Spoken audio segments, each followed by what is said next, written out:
Hey guys, it's me, Mario, and today we're going to continue Krabb, Master of the Sea.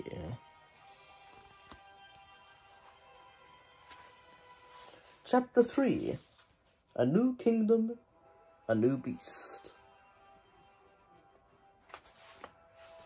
How you guys doing today? Hope you're doing well.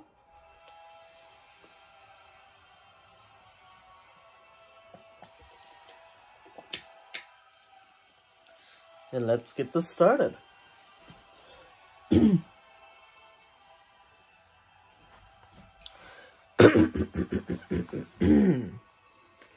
suddenly smelled the salt on the air, and as he felt himself being lowered down, his feet sank into something soft. Sand? The western shore, said Elena. Tom turned to look about him in disbelief.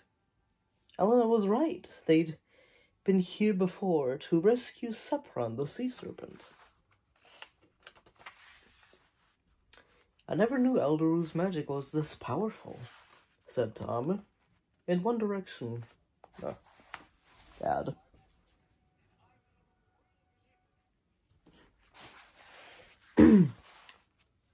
In one direction, golden sand stretched out as far as he could see.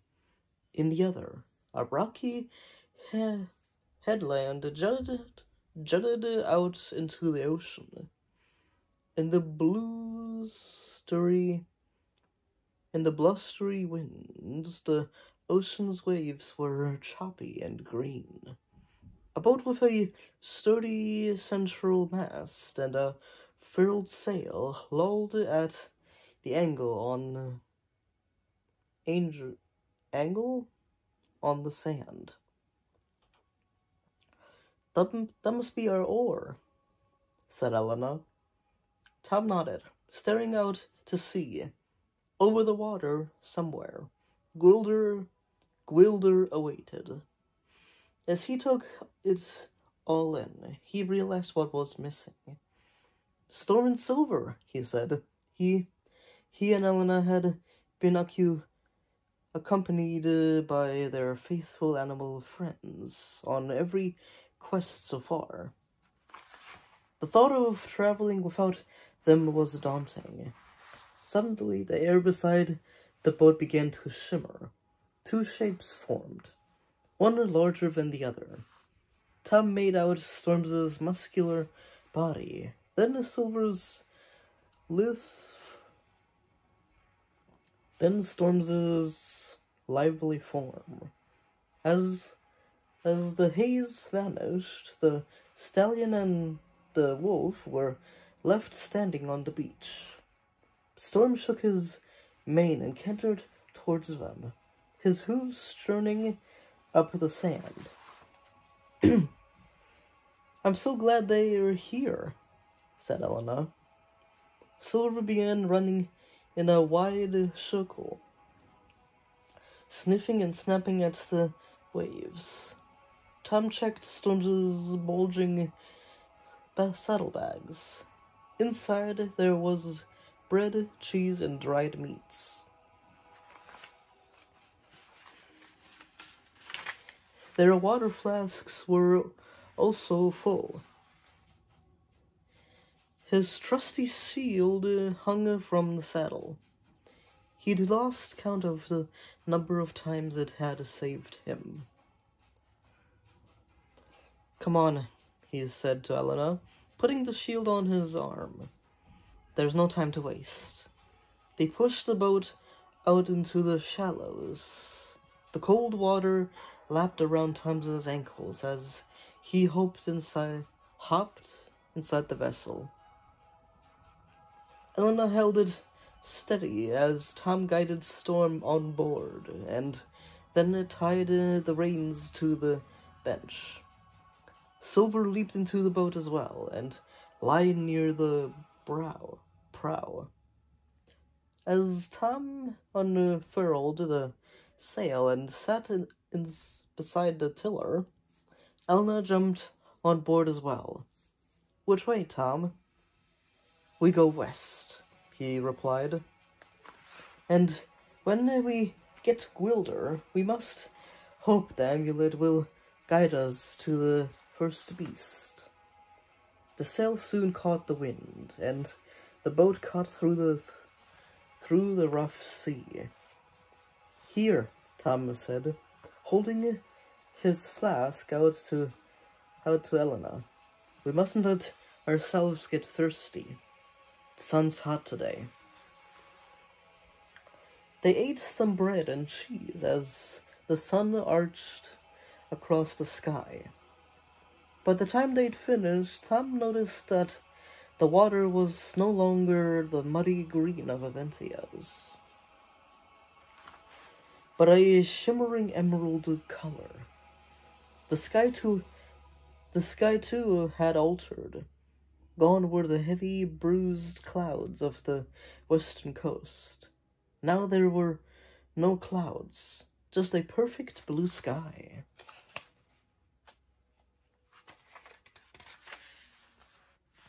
"At least Gwilder looks nothing like Gorgonia," said Elena. Tom laughed. "With its dusty landscape and red skies, Gorgonia was a place he'd rather forget." "We must be near the shore."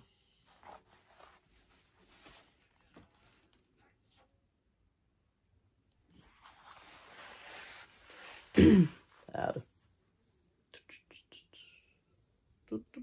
I lost my spot. "We must be near the shore," said Elena, pointing out a narrow dark line in the distance. Worry began to gnaw at Tom's heart. "Everything may look beautiful," he said. He thought, "but evil lurks in Gwilder." Excuse me. While Elena took control of the tiller, Tom pulled out his magic compass. It would tell him what lay ahead.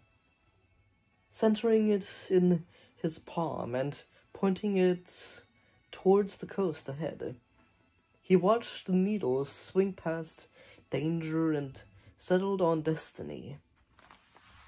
It put his mind at ease.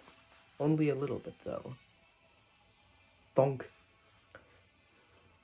Tom almost dropped the compass overboard as the boat stopped with a sudden jolt. "What happened?" said Elena. "I didn't see any rocks." Tom scrambled to the front of the vessel and peered over the edge. The wood of the hull was dented, but it had held firm and no water was leaking through. Tom could see right to the sandy bottom of the ocean. "That's strange," he said. "There's nothing there." The boat drifted for a moment, then stopped again with a hollow thump.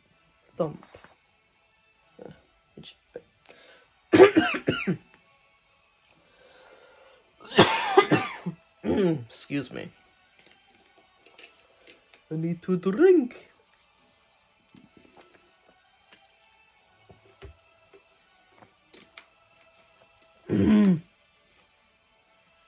Sorry. The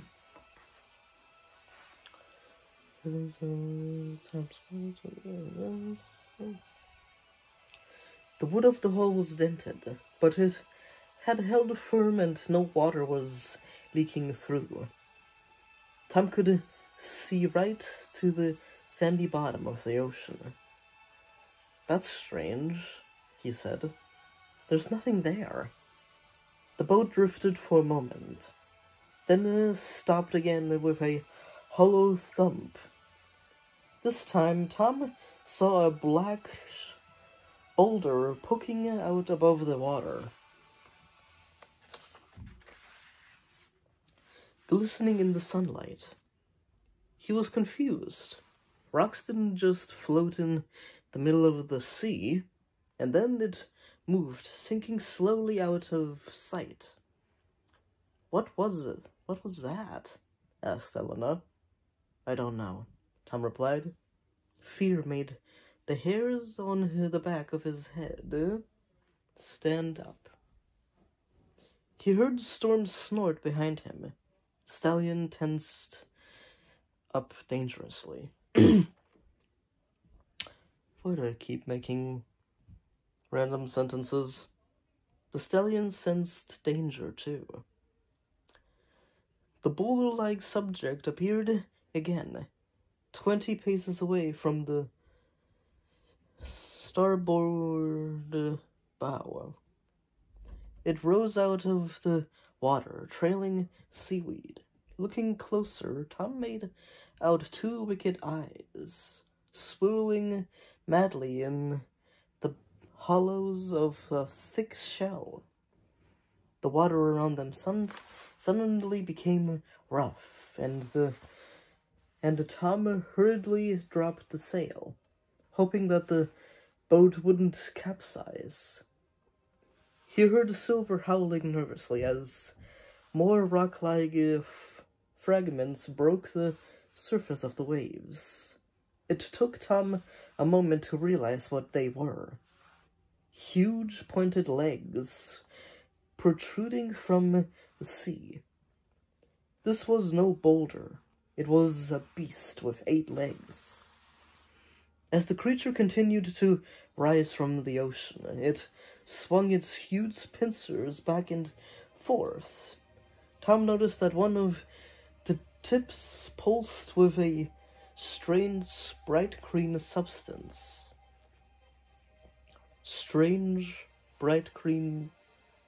Green substance. The monster was so huge it blotted out the sun, throwing their tiny vessel into shadow. A thunderous voice rumbled across the sky, but the creature's deadly mouth wasn't moving. Turn back, Eventian fools, said the voice, or meet your end in the jaws of Krabb, master of the sea.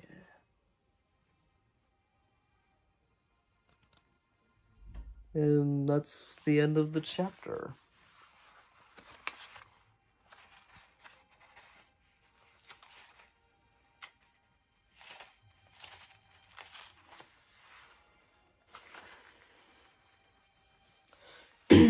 Hope you will join me next time, where I'll be reading chapter 4.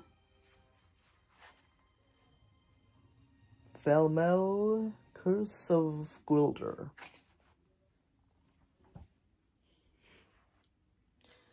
And I also hope you like, comment, and subscribe if you guys are interested in more Beast Quest videos.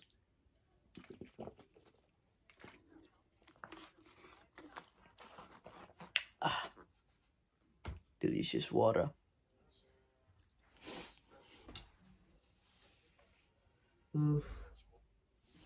Ads.